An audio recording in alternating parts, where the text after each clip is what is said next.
Okay, we're ready. Okay. All right. The next area that I would like to discuss are the areas of um, for information regarding organizational management. And one of the areas in organizational management is um, risk management. There are actually three areas: risk management, quality management, and utilization management.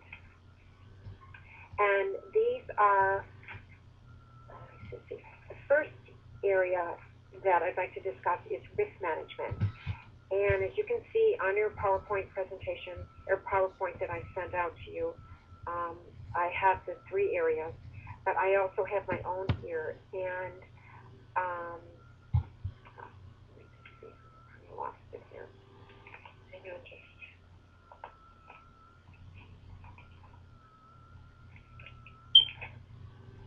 It is the area of risk management. Oh, I don't want to read from the book. I have this. Okay. Um, in the area of risk management, a successful risk management program must include the following. It must include loss prevention, loss reduction, and risk prevention. And let's go over loss prevention. Loss prevention is a risk control strategy that includes developing and revising policies and procedures that are both facility wide and department specific. It involves educating staff, including medical personnel, healthcare executives, volunteers, and employees, and credentialing activities must be thorough. Compliance must be assured with federal, state, and accrediting body standards, laws, and regulations. Um, Complete and thorough patient education must be provided, and that is the area of risk management. Another component of a successful risk management program is risk prevention. Some ways that risk prevention can be attained are educating all employees and medical staff to recognize and properly report all potentially adverse occurrences. Number two is to ensure that all employees and medical staff are doing their jobs to the best of their ability. And number three is to develop early warning and reporting systems that identify areas of potential adverse effects. Okay, some of the risk management reporting tools are incident report review, occurrence genetic screening, some of the safety programs that the hospitals have, internal, external disaster preparedness programs, informed consent reviews, and Sentinel event review. Okay, the next area that is included in management is the quality management. I'm sorry, well, let's go with utilization management. Utilization management ensures the appropriate and efficient use of a facility's or health plan's resources is the focus of the utilization management. It is defined as the systems and processes that ensure that the organization's resources, both human and non-human, are used most effectively to meet patient care needs. Also, it incorporates the process of utilization review. It also helps to ensure that the patients receive appropriate care in an efficient and cost-effective manner. The staffing of utilization management, our members have a variety of backgrounds, such as nurses are included in utilization management, HAM professionals, and utilization review coordinators. The Universal Management Committee consists of individuals who provide clinical services to patients and those involved in reimbursement. All include reps from the administration, nursing, HIM personnel, HIM managers, utilization management, doctors, and others who play a role in the care of the patient. Okay. Utilization review is a formal review of patient resource. It is data collected during this formal review helps to determine the appropriateness of the services that the healthcare facility provides. Joint Commission does not require a written utilization review plan. Okay. The utilization review process uses screening criteria as a tool to make its determinations. And some of the process that they use are pre-admission reviews, admission reviews, continued stay or concurrent reviews, discharge planning, retrospective review, ancillary services review, Medicare, Medicaid review, managed care review, and external agency review. And those are on. Now, you have the blue book here. I have the other book, and on this book it's page 420. But you might be able to find it in, I think it's in chapter 15, in the blue book from the tour that you have with Okay. Amazon Fund. And I believe, let's see if I can find it, so you can follow along.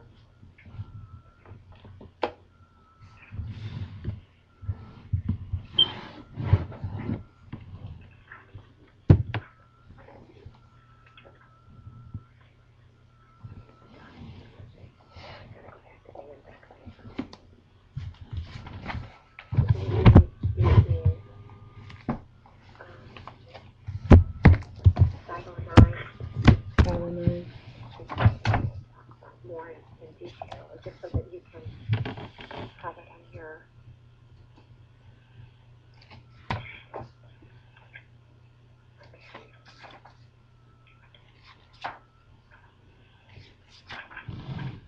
Yeah, okay, it's on page, I believe it's on page 509.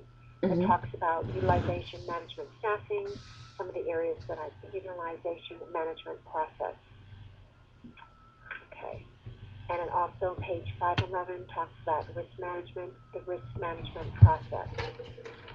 And the next area would be the area of quality management. And in that book is chapter 17 on the blue book that you have by Latour, and is page 504. Okay.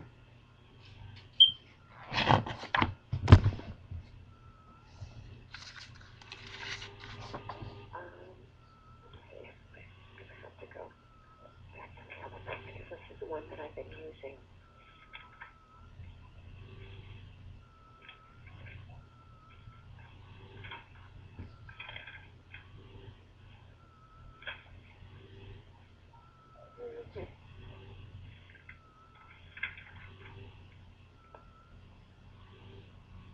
Okay. And there are programs in quality management, and there are processes on the quality management process. And quality management is every healthcare organization needs to find quality improvement and quality management methods that work for it. And I'm trying to find if I can find an exact description of quality management in this book. It's got more, talks more in detail about quality improvement, quality assurance.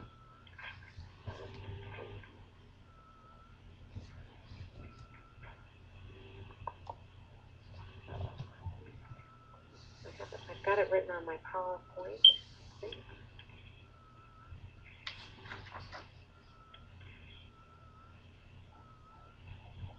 Are you still taping this, Tara? I'm still taping it. Okay, all right. Let's go over again quality management here. Quality management in healthcare facilities organized to meet the needs of the organization. Most organizations have a program of continuous improvement in all functional areas. Data collection and analysis from risk management and from utilization review is analyzed and collected, and it results in improvements that have become an accepted way of doing business. An organization must address how it is going to achieve a very successful quality improvement program through its quality management. And let's see. There are processes And each state of evolution of quality management has involved some aspects of data collection, data analysis, and resulting change to improve areas that are problematic. So, some indicators that they use, it's called indicator development. Indicators are quantifiable measures used over time to determine whether structure, process, or outcome supports the quality performance. And some of those indicators, they have been listed as being, there is one called, I don't think we need to know this, about the Donabell's quality assessment model, which goes more into detail about structure, process, and outcome. Joint Commission has an indicator measurement system that they also use, and as you can see, it also talks about the 10-step monitoring and evaluation process that Joint Commission uses. I don't think that we need to go over that. Also, outcomes management is part of quality management. Outcomes management is the systematic collection of healthcare results using outcomes measurement. It's a database of outcomes experience. It's used to compare treatment modalities. And it talks about also about severity indexing. Severity indexing is also included in quality management. It is an indicator and a tool that a lot of hospital and healthcare organizations use. It's the process of identifying the level of resource consumption based on factors of clinical evidence. An example would be, it says that the more complications and comorbid conditions present, the sicker the patient and the higher the resource consumption. This method is trying to judge the level of illness. It is useful for reimbursement, utilization, and quality of care programs. Right. It does go into quality management in clinical applications, which they have bylaws, rules, and regulations that they use in the clinical applications. Organization of the medical staff. It also goes into credentialing the medical staff. I don't know. It talks about what credentialing is.